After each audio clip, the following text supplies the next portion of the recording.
So the clean-up operation is underway already in Carlisle. Very eerie, very quiet. This is Willowholme Road and my flat is just over there. People have tried to wade through the water, but the police have advised not to. It comes at just above your knee in depth, so I've been advised not to try to get back into my flat.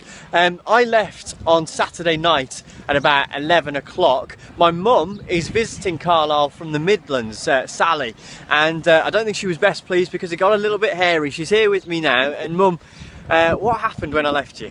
Well, the water continued to rise, so I stayed up most of the night watching the water level go up.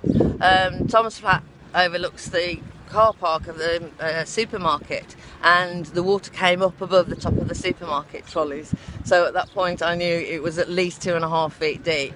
I was okay until, because I'd got power until about 9:15. Then the power went off, so I got no heating, no lighting.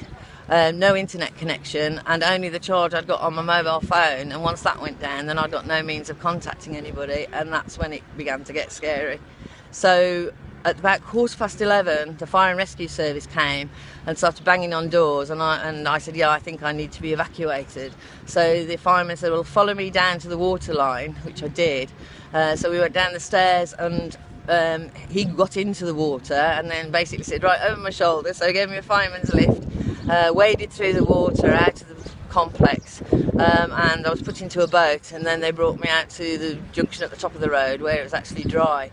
They asked me where I'd got to go, and I said, well, the only person I know is my son in Carlisle, and that's at Radio Cumbria. So he dropped me off and I walked over to the radio station, and Radio Cumbria have been looking after me ever since.